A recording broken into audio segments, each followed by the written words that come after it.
I forgot to mention, or have Jeremy mention on there, is also on Friday down in Newport, we've got a family movie night. It's going to be at 6 o'clock, and it's movie Aladdin, so I've heard it's good. If you were into genies coming out of, genies that look like Will Smith, you'll really enjoy the movie, so. All right. Hey, we're wrapping up a series where we've been talking about this struggle that really, I think we're honest, all of us struggle with at times, this struggle of insecurity, sort of this uncertainty really around who we are, In fact, I was thinking about this and I came across one of my favorite movies this past week. It's a movie called Gladiator. Anyone remember Gladiator, Russell Crowe? Yeah, I mean, it's a classic movie, and just for those who maybe, I don't know, maybe you just for some reason never bothered to watch this movie, just a quick synopsis of the story here is Russell Crowe, he plays the role of this Roman general by the name of Maximus. And he's well known, he's well loved, he's got an in with the emperor at the time, and I mean, just life seems perfect for him and his family. And things are going great until the emperor, the current emperor at the time, ends up passing away and his son takes over. And his son is not the nicest of guys. His son's named Commodus, and he's threatened by Maximus's popularity and also just this knowledge of knowing that his dad really wanted Maximus to inherit the throne as opposed to Commodus. So Commodus decides to kind of do away with his rival. He wipes out Maximus's family and even tries to kill Maximus himself. And Maximus, through just some sheer athleticism and warrior skill, manages to escape sheer death. But he doesn't come out unscathed. He's got these injuries, and so he finds himself pretty much passed out. When he comes to, he finds himself sold into slavery, put to work as a gladiator for the entertainment of the Romans. And so he kind of goes through this whole story, this whole movie, just kind of one seemingly sort of heartbreak circumstance after the next. Until at the very end, here, he's in the gladiator arena, and he's, at this point, really kind of built a name for himself as a gladiator now. But they called him, when he was going through his gladiator, they would just call him the Spaniard, because he wore this helmet and wear this mask, so they couldn't really see who he was. And so every time he would get a victory in the arena, they'd go, Spaniard, the Spaniard, right? And so at the very end of the movie, Commodus kind of walks out there. He kind of wants to I guess, ride the coattails of the popularity of this gladiator. And he goes up to the Spaniard, and he says, why doesn't the hero reveal himself and tell us all what your real name is, who you really are? And in this classic scene, Maximus, he begins to kind of walk away, and then he turns around, and Commodus is infuriated because, it's the ultimate insult to ignore the command or the question of an emperor. And so Maximus turns back around, takes the helmet off, everyone's shocked. It's like, oh, that's Maximus, he's this great Roman general. And Maximus, he comes at the very end here, he makes this bold announcement. He goes, you want to know what my name is? This is my name. My name is Maximus Decimus Meridius, commander of the armies of the north, the general of the Felix legions, loyal servant of the true emperor, Marcus Aurelius, father to a murdered son, husband to a murdered wife, and I will have my vengeance in this life for the next. And you're like watching that, and you're like, dang, like how do I get that kind of confidence? Like that's a man, that's a guy who knows who he is and what he is all about. Like a lot of us, I think when it comes to sort of our identity, when it comes to sort of how we see ourselves, we sort of like, we look at that, it's like, man, I wish I could have that kind of confidence. I wish I could have that kind of certainty about who I am. Like when I look at myself, I think I'm Bill from booking, or like Sue from medical billing. It doesn't sound that exciting or it sound that dramatic, right? And it can leave us kind of with this question, man, how do I get that kind of a sense of identity, kind of confidence like Maximus had? Well, Peter, in 1 Peter, really kind of speaks to us the real answer to that. And in fact, it's sort of been our theme verse throughout these series of messages where 1 Peter 2:9, speaking in relation to insecurity, challenges us on this part. He says, he reminds us to remember, if you actually ever gotten to that point where you've asked Jesus into your life, he reminds us and say, hey, you need to remember you are a chosen people. You are a royal priesthood. You're a holy nation. God's special people. In other words, there's a confidence that comes in knowing what he's done for us. But also, what we're going to discover today is there's a confidence that comes in trusting what he's doing in us as well. See, get this. I love how he puts it. Notice it's all in the present tense. When it comes to really finding a confidence, really knowing who you are and really what you're about in Christ, he says, you are a chosen people. You are chosen. You are royal. And then get this last part. He says, you are holy.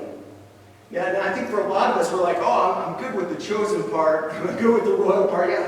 God loves me. He accepts me, not because of anything I've done, but simply because of what he did for us on the cross. Yeah, I get that. But it's the holy part that I think can be a real challenge for us.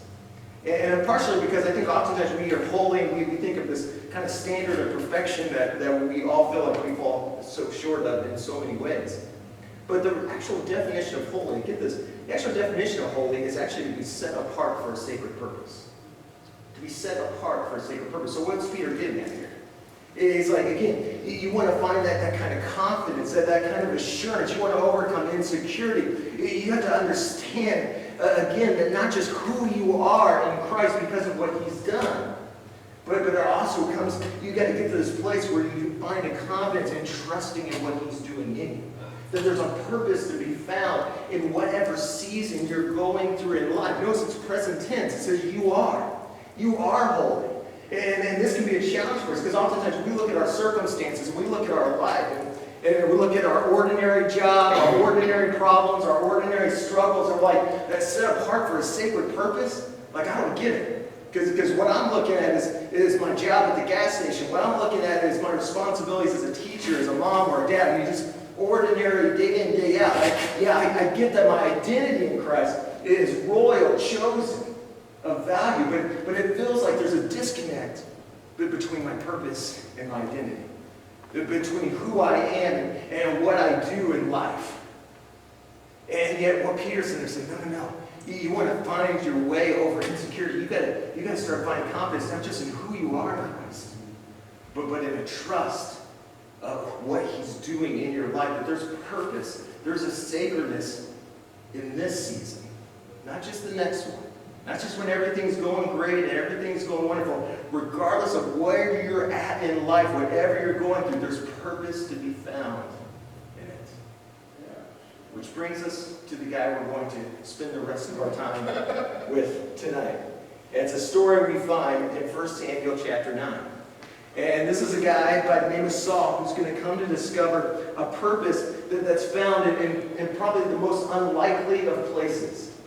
And I think it's going to hopefully be a real encouragement to us. It's a purpose that God's going to really kind of pour into his life and really kind of challenge Saul on some things. Because Saul, much like Mephibosheth, who we talked about a couple weeks ago, he really struggled to see his identity. See, this is before Saul actually gets anointed to be the first ever king of Israel. So up to this point, he's just much like David, much like a shepherd boy, much like David, kind of a nobody from nowhere. And yet it's cool how before Saul's destiny, this ultimate destiny to become a king, before it could become a reality, God had to get Saul to a place where he could first embrace his identity. And part of that was this process of purpose, a revealing purpose in maybe some of the most unexpected of places. And so we're going to dive into this. 1 Samuel chapter 9, verse 1. It says, there was a Benjamite, a man of standing, whose name was Kish. This was Saul's father here. Verse 3, it says, now the donkeys belonging to Saul's father Kish were lost. And Kish said to his son Saul, take one of the servants with you and go look for the donkeys. Go look for the donkeys. All right, so 4 kind of unexpected places I think God tends to reveal purpose in our lives. The first one is this, that purpose is revealed through a problem. Purpose is revealed through a problem. I found that most of the time when God takes me into greater places of purpose in my life, a lot of times those initiated with a problem. It was initiated with a problem. It's no different for Saul. Remember, look at how Saul's journey, Saul would end up on this journey looking for these donkeys. And again, it was initiated by a problem. Yeah, he would eventually get to a point, this journey would take him, kind of spoiler alert, to a place where he's anointed the first king of Israel. But before it had to happen, it was initiated with a problem. This journey was initiated with a problem. Or I should probably say problems. Because the problem was not just who let the donkeys out. The problem was that the donkeys were donkeys. Yeah. The donkeys were donkeys. Like if you know anything about donkeys, like you know they're problematic animals. Just their very nature. What they are is a walking, breathing problem. In fact, I think we got a picture of a donkey up there. Yeah, just to kind of, I mean, that's a walking, talking. This donkey didn't actually talk in this one, but there's stories of talking donkeys in the Bible. Oh yeah. But it's a problem, right? They're a walking problem. In fact, it's the very reason that people have never been in church for years. All of a sudden, when they run into a difficult person or a challenging person, all of a sudden start quoting King James in relation to this animal to describe that person, right? Yeah. Some of you King James scholars get that joke. Because, again, donkeys are known for being difficult. They're stubborn. They're awesome. Now, before we just kind of throw them totally under the bus, I remember my wife and I, we lived in Wisconsin, and a friend of ours, he had a farm, he had a bunch of cattle, and the donkey, he had one donkey, and he said it was his favorite animal of all the animals he had. Because this donkey, whenever trouble would come, whenever like coyotes would show up, it would just start freaking out. It would make all this noise, and make all this ruckus. So he knew to kind of come out and save the cattle from sheer disaster with these coyotes. And part of it, actually, people who actually study donkeys, who really love donkeys, actually notice this. In fact, it's described in donkeys. It says donkeys possess a highly developed sense of self-preservation. In other words, they refuse to do anything they deem contrary to their own self-interest. And again, if you've ever been around donkey, you know this is true, right? Like if they think they're in danger, if they think there's a risk of being injured, if they think that there's a chance, even the slightest chance they could end up dead out of this, like, listen, I don't care what you do, I don't care how many carrots you stick in front of them, you're not getting them to move. In other words, their stubbornness is not because they're dumb, but quite the opposite. So they're not doing the thing you want them to do because they're stupid. They're not doing the thing you want them to do because it's stupid. They know it's a risk. They know it's dangerous, right? Now, in saying that, the only other creation of God with that highly developed sense of self-preservation is? Yeah, us. Yeah, specifically me. In fact, my wife's back there, yeah, I can see the donkey in here, right? Like preaching. But we have this tendency, much like a donkey, where my natural tendency can be consumed, much like these donkeys, with my own safety, my own self-interest, my own self-preservation. That's our human tendency. That's our human nature. This tendency to go, what's in it for me? What's in it for me? And listen, if we're not careful, that tendency for safety, for self-preservation, that me-first mindset can keep us from fully stepping into our God-given purpose in life. Because, again, the donkey is a problem. But notice it's not necessarily Saul's problem. Go back in the story. When you look at that story, whose problem is Saul setting out to solve? It was his dad's.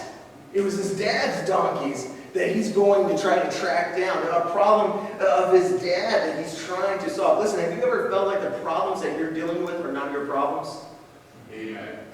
Every once in a while, we'll come into the living room with Austin, like, oh, so you really need to clean up your mess. There'll be like Legos everywhere, and empty wrappers, half-eaten peanut butter jelly sandwiches, and often, every once in a while, Austin will kind of come back with the statement of, well, it's not my mess. It's not my mess. I'll find like the one pillow that happened to get kind of thrown on the floor. It's like this is not my mess. And I wonder how many of us, we do the same thing.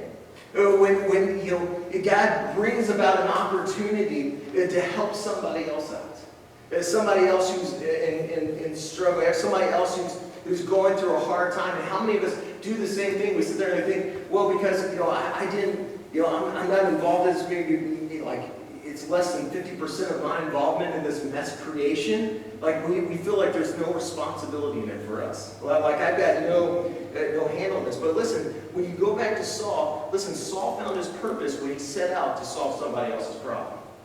And Saul got to where he was going, not when he was worried about his issues, but when he set out to solve somebody else's problems. And listen, I would just challenge some of us here tonight. Is that because I think for so many of us, again, our tendency is to go, well, that's just not my problem. It's just not my mess. It's not my poverty. It's not my pain. It's not my trouble. It's not my brokenness. It's not my issue. But when I realize that God has made me to be a part of the solution to somebody else's problem, it changes things. Because I don't know if you realize this or not, but yeah, that's part of your purpose. But like God designed you to help be the answer to somebody else's problem.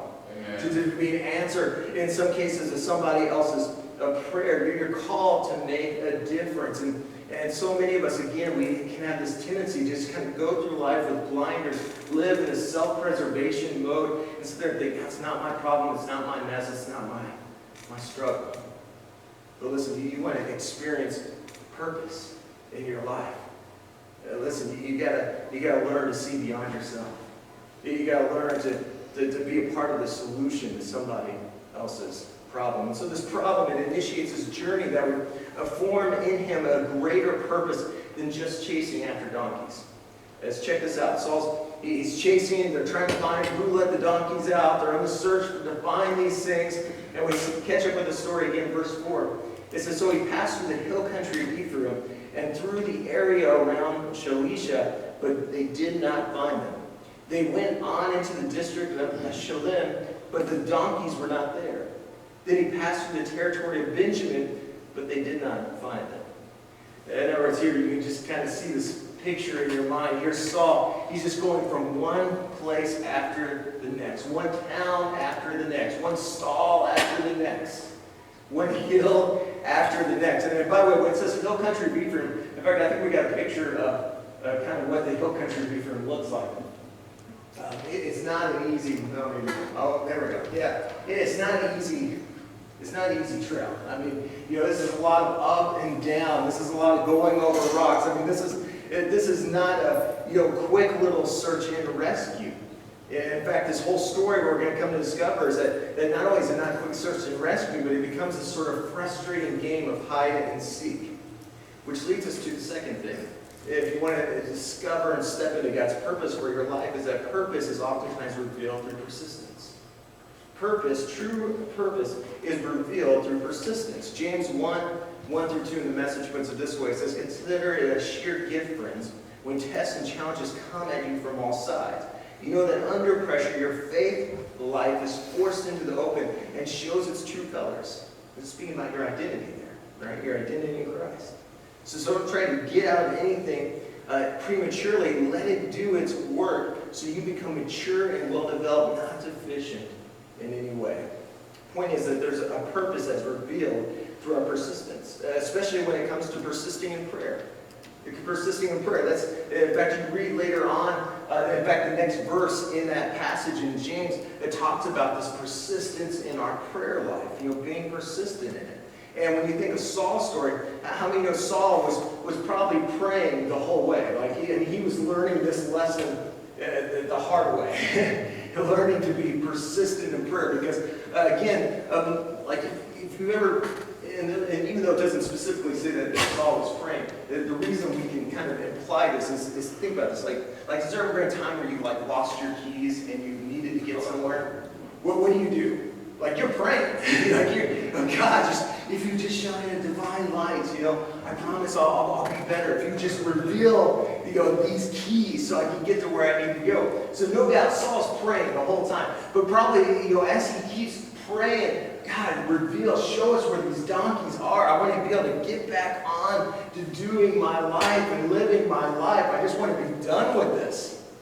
And yet, as he's searching and as he's praying, it just seems like it's just one frustration after the next, one closed door after the next. And no doubt, as he's praying and seemingly not the answer or not getting any kind of answer from God, man, you can just imagine it's just the doubt that probably was coming through his mind.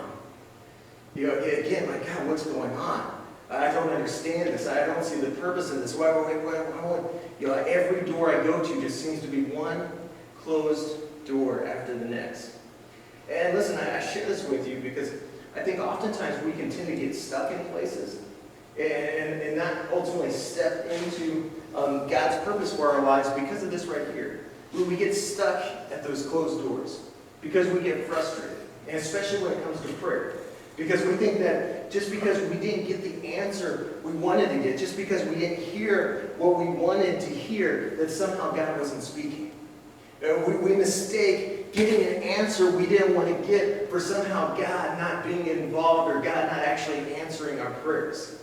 But listen, what you can understand is that you do realize that there's really actually, despite contrary to public opinion, there's no such thing as an unanswered prayer. There's really no such thing as an unanswered prayer. And in fact, God, I found, He always answers our prayers in one of three ways. Either a yes and amen when it comes to His promises, yes but not yet, or no.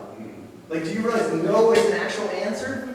And so oftentimes, because we don't like to hear the answer no, we'll mistake it with it because it's not what I wanted to hear, that somehow God's not speaking. Because I don't want to hear no, that's not what I wanted to hear while I was praying for that relationship or praying for that job or praying for that situation, because I don't want to hear it, that somehow God must not be talking or God must be asleep at the wheel or something. In fact, it reminded me, when I was working on this message, it reminded me of a story of a guy who, he was out playing golf with one of his buddies who happened to be a doctor. And as they're playing around the golf, he turns to his doctor friend, and he's like, man, I'm really concerned about my wife. Like, I feel like, I think she's losing her hearing.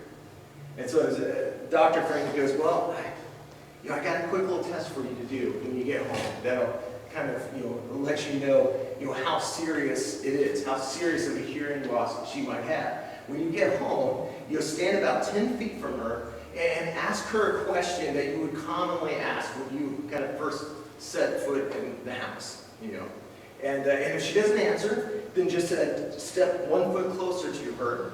And if she doesn't answer, ask the question again. If she doesn't answer, just keep doing that until you get all the way up to her.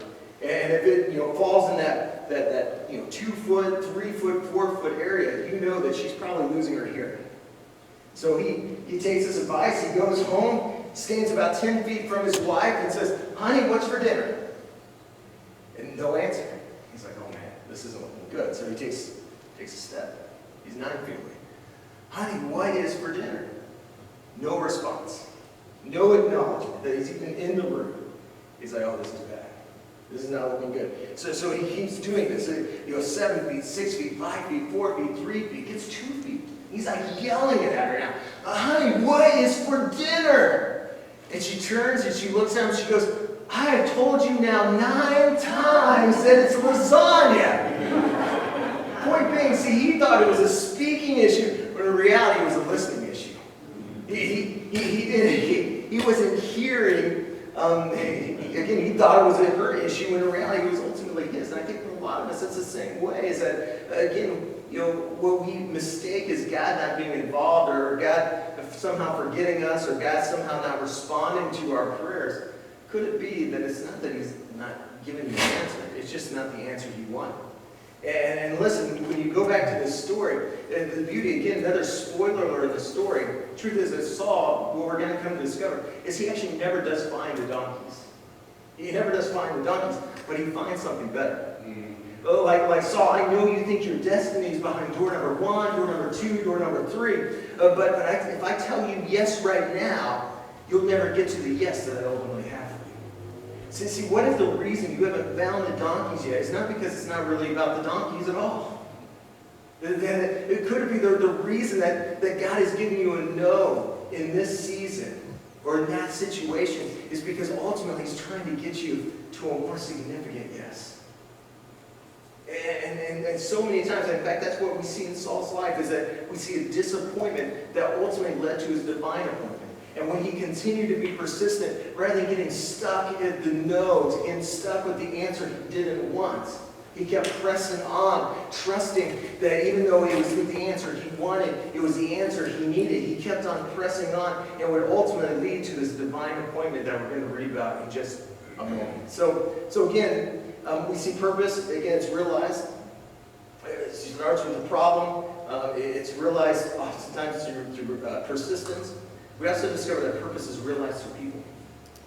It's realized through people. Listen, God's purpose for your life is never realized in isolation. It's never realized in isolation. It always takes people. It always involves people. And so if you and I are going to see God's purpose formed in our life, it requires making sure that you and I have the right people in our life. And look, when I say right people, I'm not saying perfect people.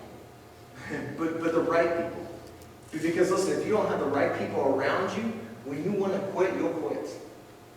On this journey of where God's leading you, or what God's called you to, if you don't have the right people around you, when you want to quit, you will quit. That's what we see in the story. Check this out. On Saul's journey, we actually see two types of people essential to stepping into God's purpose for your life. Verse 5, it says, Saul said to the servant who was with him, "Come, let's go back." Here's Saul like I'm tired. We've been trying this. I've knocked on one door after the next. I'm ready to quit at this thing. We're not. I've given up on finding these donkeys, ever finding these donkeys. But so Saul said to the servant, "Let's go back. My father will stop thinking about the donkeys and start worrying about us." And then verse 6, but the servant replied, I love this, "Let's look in this town because I think there's a man of God there, and perhaps he will tell us what way to take." So you can just picture this again. There's Saul, I'm done with this. I'm tired of trying to figure out who let the donkeys out. I'm ready to go back home. And yet here's this servant no. How about we try one more time? How about we take one more step? How about just one more act of obedience? You might just be maybe we're one step away from this breakthrough that we're so desperately chasing after. And listen, I'm telling you, you need people in your life who are doing just that, who are pushing you forward. And unfortunately, so many of us, we don't have pushers in our life, we've got pullers in our life. We have people who push us forward, who push us to step out in faith, who push us to take a step, in answering God's call on our life. And unfortunately, a lot of us, we tend to just surround ourselves with pullers. People constantly pulling us back to this old life, pulling us back to this old way of thinking, pulling us back to a life that you were not created to ever live, as opposed to the life you're called to live. A life of freedom, a life of wholeness, a life of significance, a life of value, a life of faith. I don't know, has anyone ever heard of the crabs in the bucket mentality? Crabs in the bucket. Like if you ever gotten into crab, you know how this works. If you just stick a crab in a bucket just by itself, it will almost most of the time find a way to actually get itself out of the bucket when just put in there all by itself. But when you put another crab or two or a bunch of them in there, every time a crab tries to get out, the other crabs will pull it right back down. And as a result, none of them get out of the bucket. And I wonder how many of us, if we're really honest, you really looked at some of the relationship circles in your life. Do you have people who are pushing you forward in faith? Who are pushing you to take that step? Who are pushing you when you don't feel like going to church, and hey, why don't you go one more Saturday? Why don't you go one more Sunday? When you don't feel like going to small group, they push you forward and say, hey, why don't you go one more time? Give it one more chance. Or you got people who are just constantly pulling you back. Pulling you back, pulling you back to the same old temptations, the same old thinking, the same old way of life. You need some pushers in your life. And so I love this story because we see him pushing Saul forward, pushing Saul into a greater destiny and purpose for his life. And so again, and by the way, too, I love the intentionality of this too. Again, look at that verse in verse 6. It says, but the servant replied, let's look in this town, because I think there's a man of God there. He's speaking, trying to find this prophet, somebody who could see a little bit further down the road than what they could see along this journey. But I love the intentionality. So many times, a lot of the times, we don't have those relationships, we don't have those pushers in our life, because we just think they're going to show up in our life. There's no intentionality. We never take the time to actually look for those relationships in our life. So we come, we sit in church for like 45 minutes, and we complain, I I wish I had somebody in there who would push me forward, somebody in there who would be a spiritual mentor, a spiritual father, a spiritual mother for me. But listen, you got to be intentional about it. You got to take a step. You got to, like this servant, you got to look for it. You know, it's one of the reasons we're always encouraging you to get involved in small groups. That's a place you want to find some spiritual mentors, some spiritual mothers, some spiritual brothers and sisters in Christ who help push you forward. Listen, small groups are great places to find that. You know, or serving, getting involved in a serve team, rolling up your sleeves, because, again, it's not just going to happen. Now, in saying all that, though, can I just pass to you just for a moment here, just a quick word of advice when it comes to like looking for someone who will push you forward, somebody who will mentor you, somebody who maybe can see a little bit further down the road and the journey and actually has some form of wisdom to really invest in your life. Listen, don't take advice from people you wouldn't trade places with. Don't take advice from people you wouldn't trade places with. I'm always amazed how many people, they'll struggle in a relationship or they'll struggle maybe in their marriage. And so the first place they go to search for that kind of spiritual mentor, that spiritual brother, sister in Christ, is they'll go to Uncle Eddie, who's like on his 9th marriage. You know, and like ask for relationship advice. Uncle Eddie's a great guy. But again, if you don't want to be where he's at, then that's not the place to start looking for advice from. You want to find someone who's a little bit further down the road. If you're trying to get to a certain place in your job and your career, probably starting with Fred, who hasn't held down a job in like 8 years, is probably not the place to start. Again, don't take advice from people who, when you look at their lives, you wouldn't simply trade places with. And so again, we see these essential people in our lives. We see the servant who says, let's go further. You need that. But then they also find this prophet who says, let's dig deeper. Let's dig deeper. He doesn't just see further down the road, but he actually sees into the depths of who, the real identity that's actually within Saul. Check this out. Verse 19 says, I am the seer. That was another phrase, another term for a prophet. Samuel replied, said, today you are to eat with me, and in the morning I will send you on your way, and I will tell you all that is in your heart. Because as we'll see in a moment again, Saul, he didn't see himself the right way. He didn't see Saul. Again, he saw nobody from nowhere. And so it took a seer into Saul's life to see what Saul could not see in himself. And listen, I'm telling you here today, as much as you need pushers, you need some seers in your life too. You need some people who will see God's potential, see God's purpose, see God's identity in your life, and have the courage to actually call it out of you. To see the potential, not the problem. It would have been real easy for the seer to look at Saul and all of his complaining about chasing down the donkeys and just simply see the problem. But instead, he saw the potential.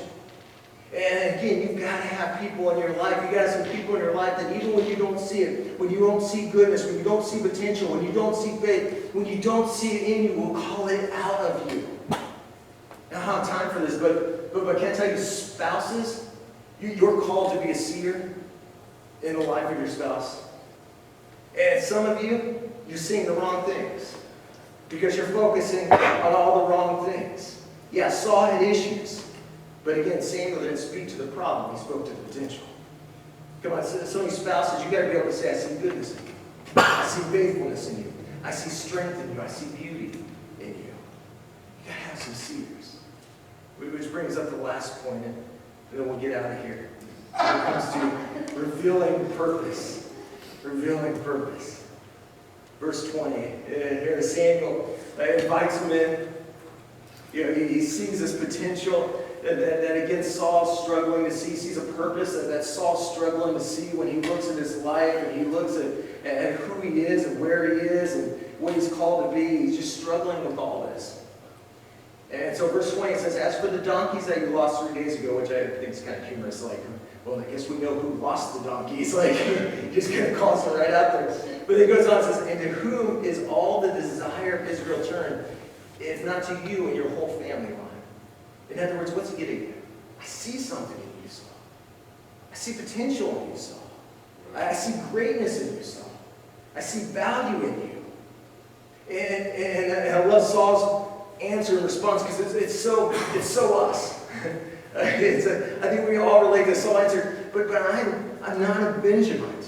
A Benjamite was, again, it was from the smallest, he was from the smallest tribe of Israel. In other words, he just felt insignificant. It's this insecurity that's coming out of his life.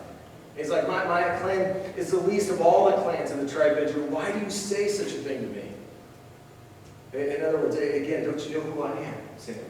I'm nobody from nowhere, right? Verse 22, Samuel brought Saul and his servant into the hall and seated them at the head of the table. Much like the story we talked about 2 weeks ago. Remember when Mephibosheth was invited to take the seat at the royal family table. Verse 24, it says, so the cook took up the thigh with what was on it and set it in front of Saul. And Samuel said, here is what has been kept for you. Eat, because it was set aside for you for this occasion from the time I said I have invited guests. A couple things here. Verse 24, took up the thigh with what was on it. Now scholars debate on what that was on it was. But in the Revised Okie version of this text, I'm pretty confident that he's talking about barbecue here. And we're talking like real barbecue, not like the stuff like, so often like we'll throw something on the grill for like 10 minutes and we call it like barbecue, like hot dogs. And I remember, in fact, I remember when it came up from Oklahoma to go to college, at Eugene Bible College, and it was kind of my first crash course in Northwest cuisine. And I remember somebody invited us over for barbecue, me and a buddy, and what it was mushrooms. We're about mushrooms on the barbecue. I'm like, that is not barbecue. Like real barbecue you can't just do in 10 minutes. Like real barbecue is meat that is like simmering like for days. It's been prepared for days. It's like soaking in sauce and all this unhealthy stuff and ingredients and the fats boiling, all that stuff. It's for days. It's a process. And yet I love this because I love the picture of what it speaks. This point being is that notice when Saul got there, it got cooked long before he ever showed up.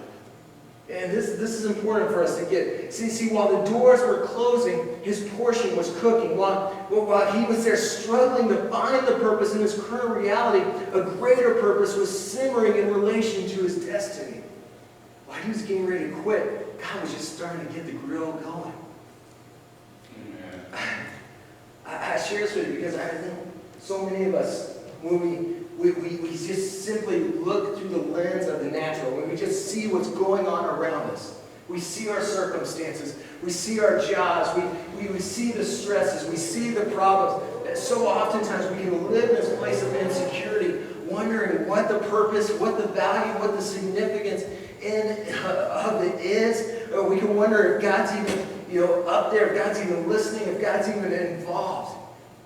And yet the challenge in this, and really what I think in many ways is really challenging Saul in this, and challenging you and I to live, is if you want to overcome insecurity, you got to learn to live your life, a life based on faith, not simply just what you see.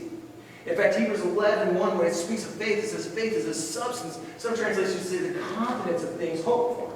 Now, where do we get that confidence from? It says that faith, that confidence, comes from hearing and hearing from the Word of God. In other words, even when you can't see it, even when you can't see how this closed door, this no is going to work out, even when you can't see how this job is going to get any better, how this relationship is going to get any better, when you take the time to choose to live by faith, when you start to put yourself in a place where you're hearing His Word, hearing His promises, hearing about His faithfulness, hearing about His heart for you, even when you can't see it, what you start to hear is the sizzle of God starting to work and put things together and put things in place to lead you to your destiny. Amen.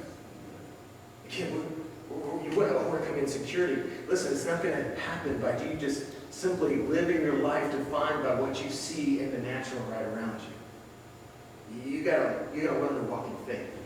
You got to learn to put yourself regularly in time with God, in places like this, where you're hearing His Word, hearing His promises, you're hearing the sizzle of His destiny in your life. Which leads us to the last one, is that purpose is revealed through the portion. Purpose is revealed through the portion. It's interesting. That portion says he had the thigh. That's not accidental. Back in that day, it's not just because Saul was a dark meat guy. The thigh had significance. The thigh was something that was served only to the most honored person, the VIP of the VIP guest who would show up to a house. In other words, this portion, it was a picture of value, it was a picture of significance. And listen, I share this because I wonder how many of us, we never get to the point where we discover the value, we discover the significance, we discover the importance of our portion because we struggle to ever embrace the place that he set for us. This was Saul's problem. Again, Saul, here he's being offered this portion, but he struggles to embrace it because he's struggling to embrace his place. He's struggling to believe that he could have a place at this table. In fact, we see this actually in there again in that verse where he talks about, he says, I'm a Benjamite, I'm from the smallest tribe, I'm a nobody from nowhere. And again, so the same reasons that a lot of us never really embrace our portion, never find the value or the significance or the purpose of the season that we're in right now, in our job or in our relationships, is because one, either we feel like I'm enough, I'm not enough. Somehow I feel like I don't qualify, I don't feel like I'm enough. I mean, no doubt Saul at points as he's getting served this thighs, getting served this barbecue, had to more than a few times as he's being invited to take the seat, the best seat at the table, is sitting there thinking, who am I? Who am I to receive such grace? Who am I to receive such blessing? But the point of this, and again, we share this all the time, every single one of these Old Testament stories are all pictures of New Testament covenant realities and promises. And so in this statement, so often when we're invited, some of us being invited to God's table, being invited to accept that invitation to be part of God's family, to take a seat at the table, sons and daughters of children of God. So many of us, we fail to see and embrace the value in that, the significance in that, the joy in that, the life that's found in that. Because of that right there, we don't feel like we're enough. We think, who am I? Who am I to receive forgiveness? Who am I to receive such grace? Who am I to receive such favor? Who am I to be called a son, a daughter of the King of Kings? Right? Listen, that's the point. Because it has nothing to do with who you are. It has everything to do with who he is. What he did for you and I on the cross. It has everything to do with his sacrifice, his love, his grace, his acceptance. His love for you in all of your messiness, all of your junk, all of your issues, all of our stuff. The other reason is if it's not, I don't feel like I'm enough, it's that we think it's not enough. We don't take our place because we live in this world of comparison. I've shared before, comparison, you want to live a life without joy? Nothing, it's a great quote, says comparison is the thief of joy. Nothing steals your joy, steals fulfillment from a life more than living a life where you're constantly checking out somebody else's portion. Living your life based on what's happening on someone else's fake book or Insta scan. Their family is perfect. Their portion's so abundant, right? But listen, you want to start to embrace the purpose and embrace the significance and embrace the value and find the purpose in the season you're in right now. You got to learn to not look through the lens of I'm not enough or it's not enough. But listen, you and I, we got to get to the place where this confidence in knowing that even when I don't feel like I'm enough or it's enough, I can trust that he's enough. He's more than enough for my past. He's more than enough for my present. And because of that, I can trust that he'll be more than enough for my future. I want to pray for you tonight. And we'll get out here and into some air conditioning. This is hot. But I want to pray for some of you. What was cool about that story is that, again, Saul could have never guessed that all this chasing after donkeys would have led where it led. And for some of you, maybe that's what your life really feels like. You feel like you've been trying to find fulfillment, you've been trying to find purpose, you've been trying to find identity, you've been trying to find significance in chasing after all the wrong things. Chasing after donkeys. maybe God brought you here to encourage you that fulfillment you're longing for, that joy, that satisfaction, that sense of purpose, this is not found in chasing after the temple. It's not found in chasing after God. It's found when you learn to take your place, to rest in His grace, to rest in the knowledge of knowing who you are in Christ, that you're chosen, that you're loyal, that you're loved, you're accepted, not because of anything that you could do, but simply because of everything that He did on that cross 2,000 years ago. And trust that regardless of the season you're in, the good, the bad, the ugly of it, listen, trust that God is working it ultimately for your good and His glory. That God's working purpose. There's purpose in it that's ultimately going to lead you to a greater purpose that's found only in Him. And listen, could it be that the reason you found yourself in a place like this tonight is because God brought you here to invite you to the table, to invite you to grab a seat, your rightful place at God's table. A seat that you can't earn, that you can't work to get the invite. It's just simply by His grace. He invites you to come and take a seat. He invites you to come and receive forgiveness. He invites you to come and experience freedom and forgiveness and grace and life that's found only in this relationship with Him. And so if that's you, maybe you come in here, and again, you have the courage to say, yeah, I've been chasing after way too many donkeys, and I'm tired. It's left me empty. I'm tired of chasing. I'm tired of running. I'm choosing to pull up a chair and take a seat to accept God's invitation to be in a relationship with Jesus. A relationship that brings everything and more that I've been looking for and chasing after and running towards. If that's you, with every head bowed, every eye closed, I want to offer you that invitation.